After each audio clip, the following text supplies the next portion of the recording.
What's up, guys? Julian Hemmings here, reacting to the Karmelo Anthony case. I want to get my take on it, my thoughts, and have a real discussion with you that's based on honesty, integrity, not just on the flash and bangs of getting on social media. Let's not do too much for the camera. Let's be honest and let's be open. Thank you, guys. Yeah, let's start listening to reacting to something from Roland Martin. Folks, an altercation at a Texas track meet leaves a student dead and another student facing first-degree murder charges. This story has been blowing up in the Dallas-Fort Worth area, but it's also gone.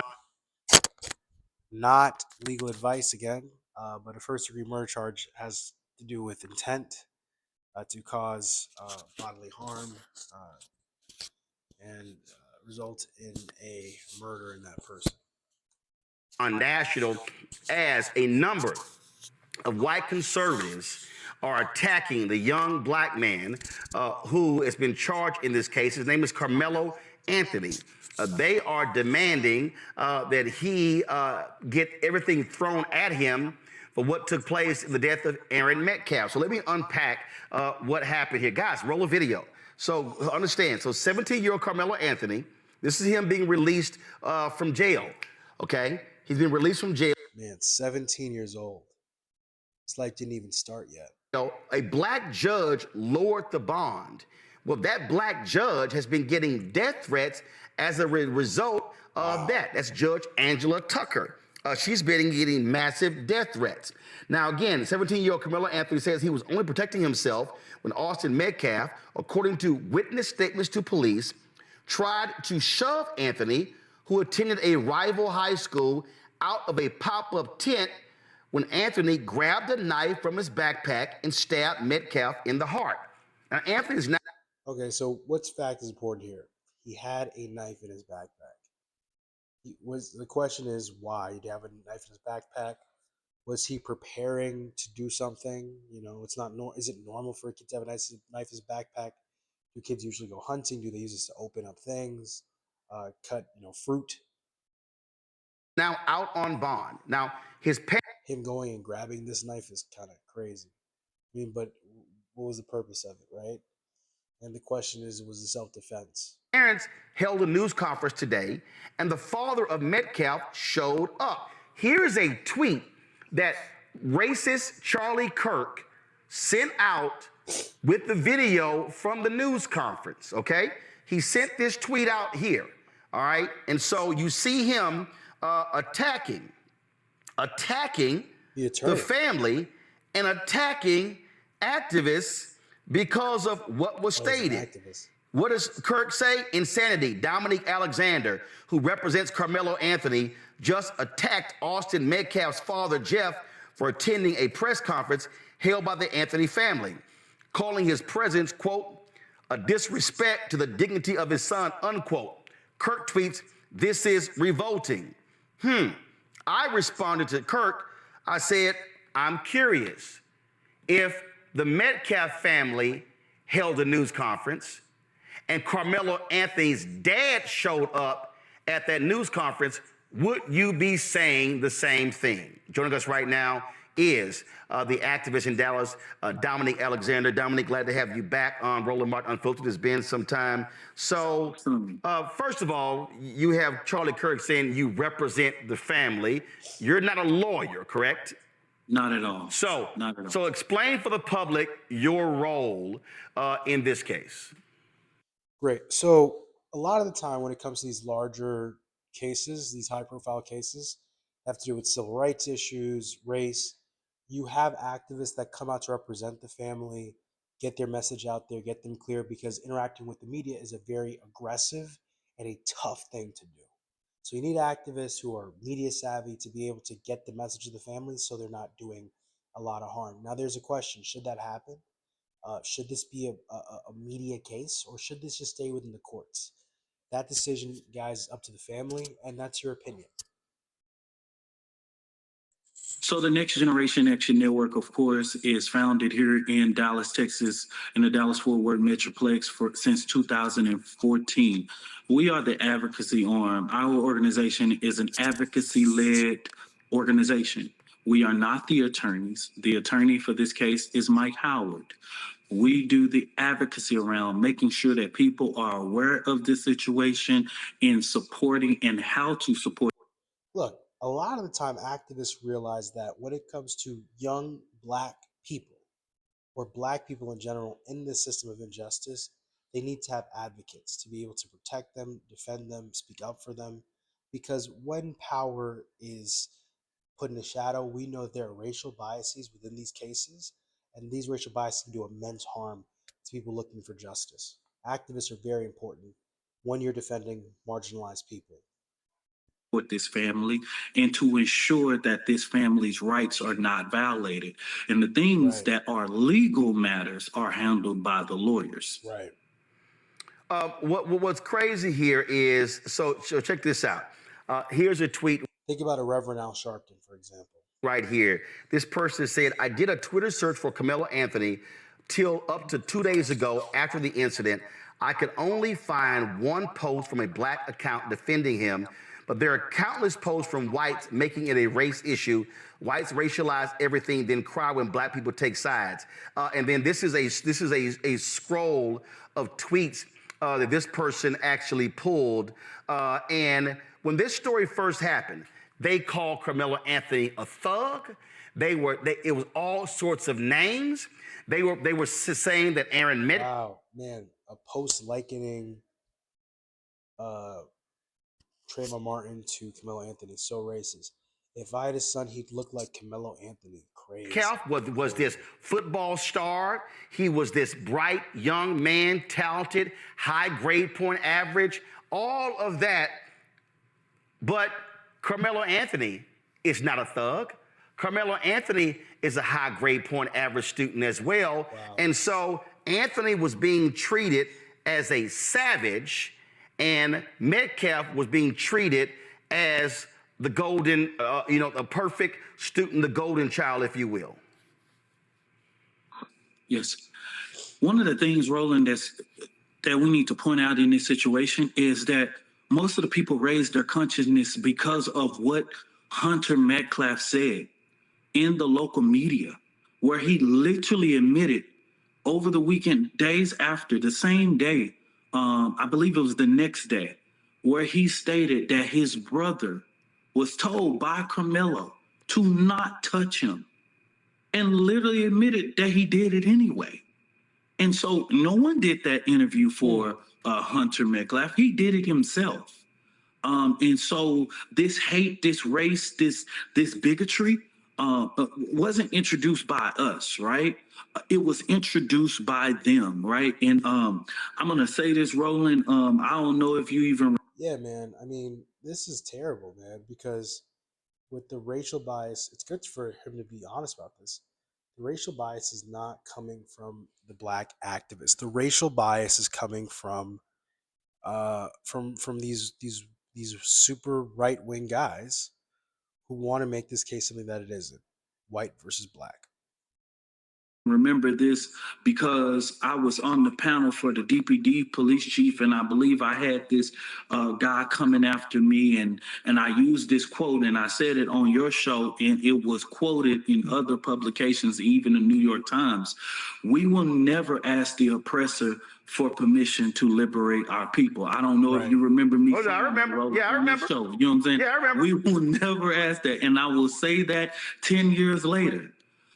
Don't get mad when you come after ours, and then we respond and support ours, right?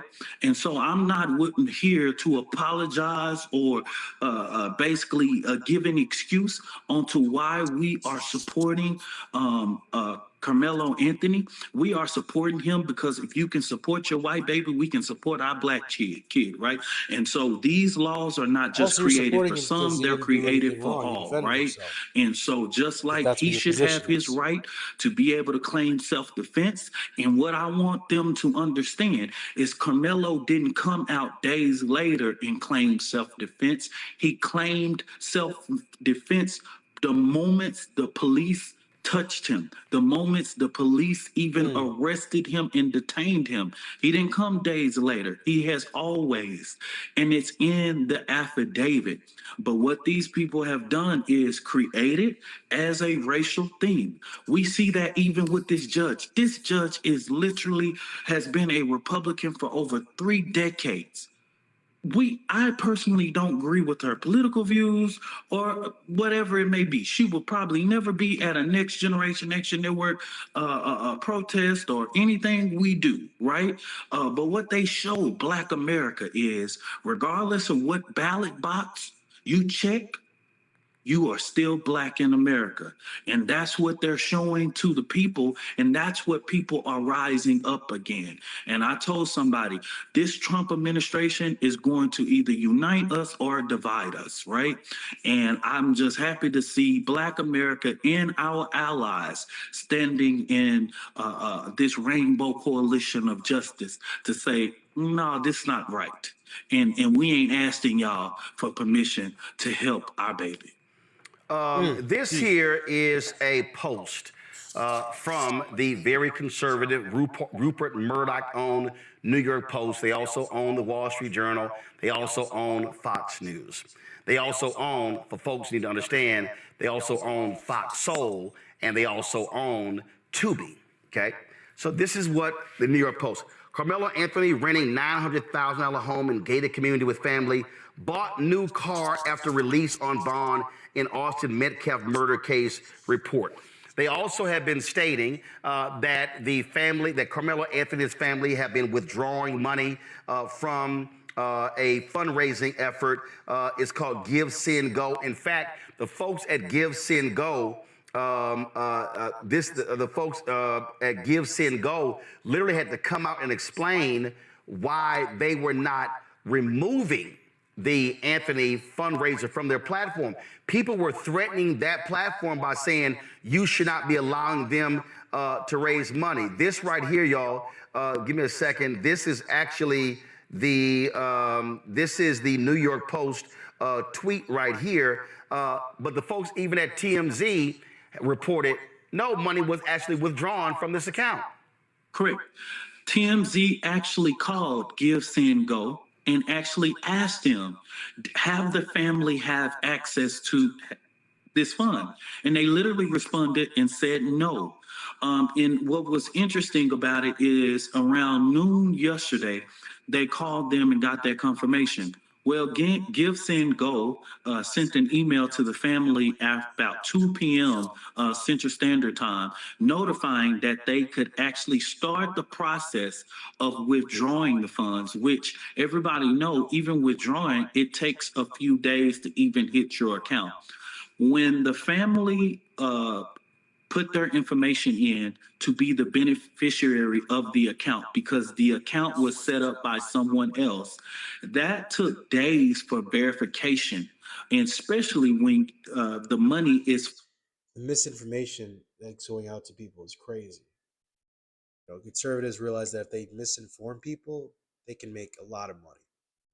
Not money, they can make a lot of waves in the system. For the benefit of a minor. It took days for verification, and these falsehoods was only created to discourage people from giving money to the platform. So they start these lies and all of these things that they could have easily verified by just picking up the phone, calling Give, Send, Go. They would answer the phone, they would respond to emails, and they let them know.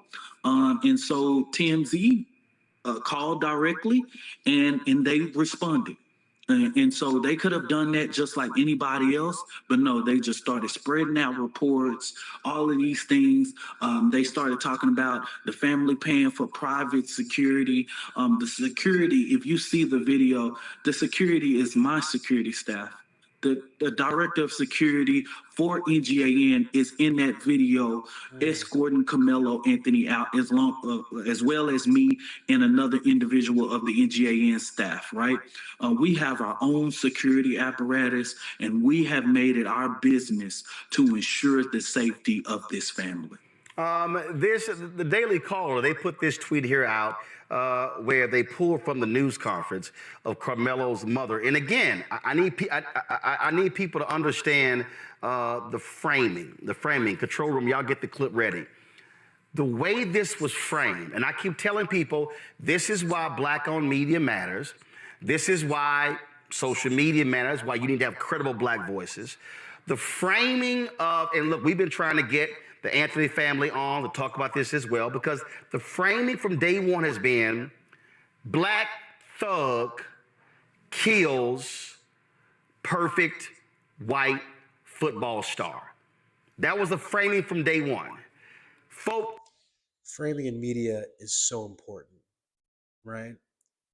I mean, a lot of these cases, it appears as if they're being won or lost in the courtroom. Jurors come from the outside of the courthouse. They come from the neighborhoods.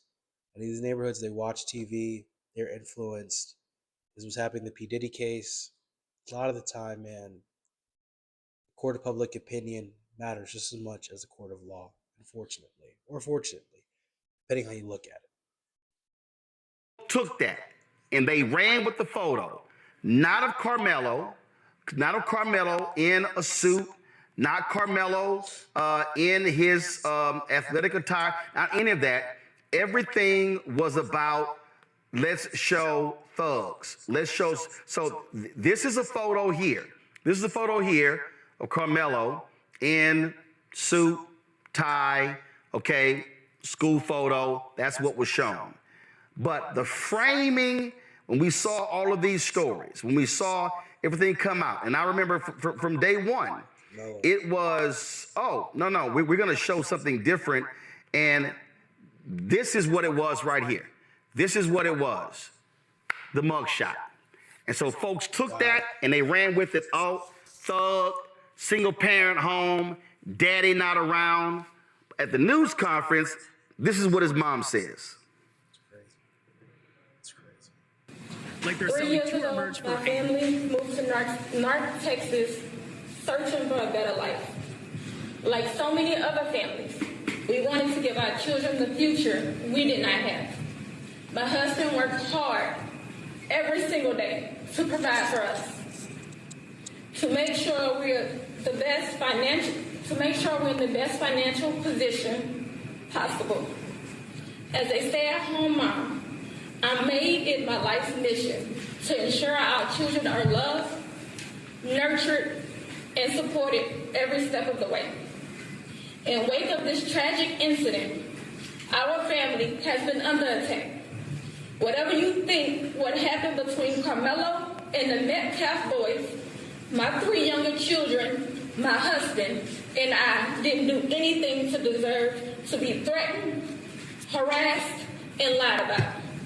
Yeah, man, these conservatives, man, they're directing attacks at this poor family. I mean, this is disgusting behavior.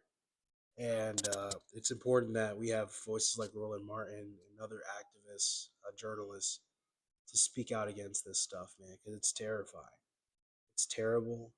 And just to see a mother in so much pain after being harassed, I mean, it's so messed up. Look, whatever you think Karmelo Anthony did or didn't do, whether you think it was legal or illegal, let's let the courts do their thing.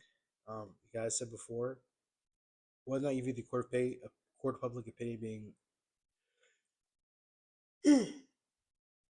excuse me, guys, a good or a bad thing, it still affects people, man. Let the law take its course.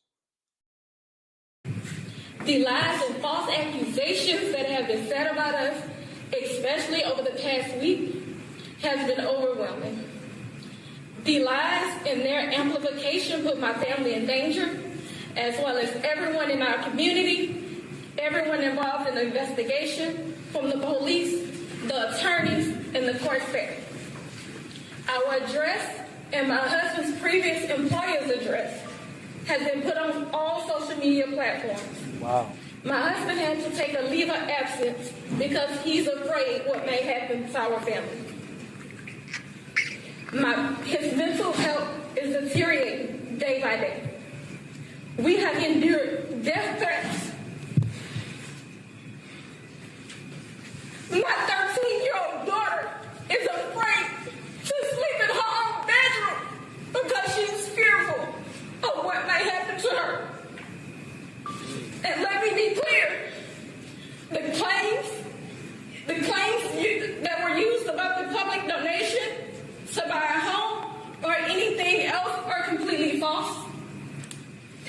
have not received a single dime from the Give Sit Go fundraiser. And the co-founder has stated that clearly. And in reality, we were just notified yesterday that we could begin to withdraw funds. And it still takes several days to receive those funds once the request is made. I don't know why we are being targeted and discriminated against before a fair trial. Our son deserves the same rights under the law that everyone is afforded to. He's been raised in a two-parent home with structure, stability, love, and we put God first in everything that we do. So sad. So sad seeing this mother go through this. So sad. We believe in the Constitution. We believe in the laws of this state. But those laws must apply to all of us, not just some of us. To be clear, we will not speak publicly about specific details of what happened under the tent on that rainy and awful day. There's an active investigation that everyone involved wants to be full and fair. We believe in the legal process. Damn. And that's where the truth will come out. To the family who experienced the loss, my heart truly goes out to you. To those who have supported my family, thank you from the bottom of our hearts.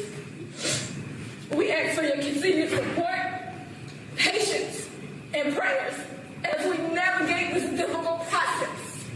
Thank you. That right there, quite emotional, and families describing all they're going Very through. emotional. And again, Very emotional. the framing of the narrative of this has been, oh, this family is broke, destitute, all that sort of stuff. Then it's, how dare they go to this home? How dare they? People who don't understand Dallas-Fort Worth, just describe for them the area where this school is located, and the type of homes that exist out there. This is not a low-income area of Dallas-Fort Worth. Not a single low-income area. Frisco, I'm born and raised in Dallas, Texas. I graduated high school in 2007. Literally, rolling, this area where they were was just it was just fields. This is an area that has been developed in the last decade or two. And I know you know that a lot about that, rolling too. These were fields when I was a kid. Literally fields. The median income level is there probably about $150,000. This is not a low income area. This is home of where the Cowboys headquarters is, a number of development. I believe Universal Studios is about to come there. This is not a cheap area. So if you're trying to lease a home or do anything, you're going to live probably in a $400,000, $500,000, $600,000, or $800,000 home, right? If you are leasing in this property. And Roland, man, I just wanted people to see the heart of this family. Just to see that video of the mother saying that was even hard, because here in this office, as people watching that press conference and hearing that mother, it wasn't a dry eye in the building. And especially for people who know Kayla Hayes and know this quiet woman and soul, and that just came from the bottom of her heart, you know, and just the pain, the fear, I've been there to see the pain, the fear of these children and the things that they have had to experience with this situation. And I just want people to understand, you know, the hate hadn't been coming from here. We didn't create it, or we cannot pull a black card. The reality, that's our reality. That's what we live through every day. We can't pull our reality, right? And we ain't gonna apologize for being yet black in America. We ain't gonna apologize for that. And I think what you said, Roland, is important, because that's what set the outrage of most people in America, black people particularly, about this case, to say, hold up, wait a minute now. y'all going too hard. And then young people started to post that even knew Karmelo Anthony, right? And was saying, Karmelo is not this. Karmelo is a 3.5. His colleagues started standing up for him on social media, right? The kids, the overwhelming support. That's the reason why we told everybody we could not talk about the nuances of the case because it's so involved. Every last witness to this situation is a minor. We cannot release we can't release the information around it because there were no adults in that proximity of that area, right? All of the witnesses to this are minors. And that's one of the things we wanted to give clarity to today, to make sure people understood the facts, because there's so many different moving parts. But as soon as I release one of those kids' name or even an inkling around it, I become legal liability civilly and criminally. Just for folks who are watching, just so they can understand, again, how this is being played out. I'm trying to connect here. If you go to Twitter, and I call it Twitter, you go to Twitter and you type in I do too. Karmelo Anthony mug, Karmelo mug. We're having a connection problem. What you will see is mostly white conservative accounts, angry, mad, and upset. There we go. Look at this. Karmelo Anthony's family has no shame, allegedly selling Justice for Karmelo t-shirts for $25 to profit off his killing of Austin Metcalf while flaunting a $150,000 Cadillac Escalade and a $3,000 a month gated community rental. Does this send the wrong message? And then you see disgusting, the family of alleged murderer Karmelo Anthony. Then, of course, it's no shock you got black conservative grifter Brandon Tatum. What does he post? When a community celebrates the accused instead of mourning the victim, it's a sign of serious cultural rot. This merch launch for Karmelo Anthony is shameful and deeply concerning for what lies ahead for the black community. Here's why. And then, of course, he goes on, and we all know Brandon Tatum, it will be as anti-black as you can get because he's grifting off of MAGA. Right. And here's somebody respond to him right here saying, if it is self-defense, stand your ground applies in Texas, and it is you who is wrong. So what Brandon Tatum is saying is, he's saying celebrating the accused. So what Brandon Tatum, Dominique, and all these other white conservatives, what they are saying is that if you are accused of a crime, you don't get the same benefit as George Zimmerman. You don't get the same benefit as Kyle Rittenhouse, who they celebrated and raised money for. They're like, oh no, Karmelo Anthony is guilty until proven innocent. So therefore, he's the murderer. Very great point. Very great point. Look,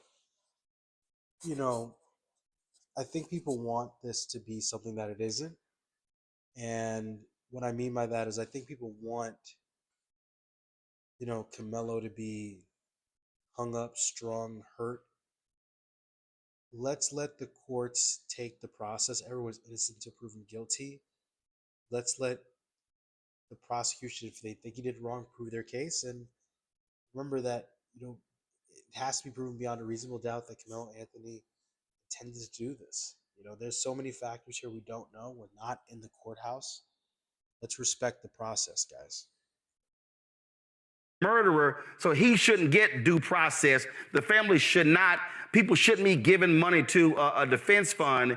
And again, their framing is that this black thug killed a perfect football star who's white. That's the framing of this, and that's how this thing is played out in media and social media. Correct. It is. And yet Twitter is because of the oligarch that owns it now, is yet a nesting breed for extremists to just go in and command the algorithms, and just put a whole bunch of different things. That's the reason why our organization don't even check that stuff, don't even do anything on that platform, because of the simple fact that we know that is a nesting ground for conservative It's sad, man. Like even Twitter, social media can't be used a certain way because they know they'll be undermined, targeted, attacked. This is becoming political. This is becoming political, and a young man is fighting for his life, and the young man was killed. And we can't even look at the facts of the case. We're all thinking about this. I mean, some people, man, just want a race war, and it's so unfortunate that that's the case. Let's move in a productive way, in a positive way, where we can really get actual justice for the families here. Right-wing extremists and hateful people to use that platform to put out disinformation, and they've been doing this they've been doing this ever since this platform was purchased by Elon Musk. But at the end of the day, It's doing it before. I think that people are really understanding exactly what's going on. And that's the reason why we felt like it was important for us to have this press conference today to say, listen, what we aim to do is literally allow you to attack, discredit, destroy our Black baby. These platforms have been used to raise $2 million for Kyle Rittenhouse and a whole lot of people before Karmelo Anthony's fundraiser was on there, right? And if he can raise $2 million, why can't our baby raise $500,000 for his legal defense, right? And so the reality is people are seeing this double standard, and it's clear. They don't feel like these laws that were created, that many of us was there. For some, they don't believe Black people. Say it, man. They don't believe that Black people have the right to defend themselves. In the Texas legislature saying, hey, you don't need to allow permitless carry. We don't need stand your ground laws. We don't need them. Right. But you kept them on the book. And yet, since you kept them on the book, it ain't just for you. It's for all of us. And that's just what it is. That's final. I don't want it. You kept them on the book when we fought to make sure that George Zimmerman was held accountable for the death of Trayvon Martin. You kept them on the book. We testified in the Texas legislature, in the Florida legislature, in many legislatures that I know personally. I have traveled to speak against stand your ground laws and all these different types of things. But since you kept them on the... But again, as you see, he's going to say, the law is the law. The law is the law. Book. I don't care about what you're trying to say now. These laws are for everyone. All right, Dominic Alexander, we surely appreciate you joining us on today's show. Thanks a lot. Thank you. Hello, I'm Isaac Hayes III. Crazy situation, guys. Thanks for watching.